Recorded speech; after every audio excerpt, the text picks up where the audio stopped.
Guys, ஏன் சிவபெருமான் யமதர்மராஜாவை கொன்னார்னு உங்களுக்கு தெரியுமா?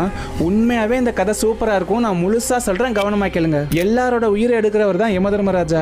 யமதர்மராஜாவோட பேரை சொன்னாலே எல்லாருமே பயந்து நடுங்குவாங்க. அப்படி இருக்கும்போது யமன் அவரோட வேலையை செய்யறதுக்காக மார்க்கண்டேயன் அப்படிங்கிற ஒருத்தவரோட உயிரெடுக்க வந்திருந்தாரு. அவர் யமனை பார்த்ததுமே பயந்து போய் உடனே பக்கத்துல உள்ள சிவலிங்கத்தை கட்டி பிடிச்சுக்கிட்டாரு. மார்க்கண்டேயன் யமனை பார்த்து, நான் இப்போ சிவபெருமான் கிட்ட சரணடைஞ்சிட்டேன், உன்னால என்ன செய்ய முடியும் அப்படின்னு கேட்கிறாரு. இதை கேட்ட யமதர்மராஜா பயங்கரமா கோவப்பட்டு, நீ சிவலிங்கத்தை கட்டி பிடிச்சா என்னால உன்னை ஒண்ணுமே செய்ய முடியாது நினைச்சு அப்படின்னு சொல்லி அவரோட பாச கயிறை தூக்கி மார்க்கண்டே மேல வீசிட்டாரு. மார்க்கண்டேயன் சிவலிங்கத்தை இறுக்கமா கட்டி பிடிச்சதால அந்த பாச கயிறு அவரோட சேர்த்து சிவலிங்கம் மேலேயும் விழுந்துருச்சு. உடனே சிவபெருமான் ஆக்ரோஷமா லிங்கத்துல இருந்து வெளியில வந்து, என்னை நம்பி என் கூட இருக்கிறவங்க மேலேயே நீ பாச கயிறு வீசுவே அப்படின்னு சொல்லி சிவன் பயங்கரமா கோவப்பட்டு யமதர்மராஜாவோட நெஞ்சிலே எட்டி உதைச்சாரு. எல்லாரையும் கொல்ற யமன் சிவனோட இந்த ஒரு உதையால இறந்தே போயிட்டாரு. யமன் இல்லாததால உலகத்துல சாவு அப்படிங்கிற ஒரு விஷயமே காணாம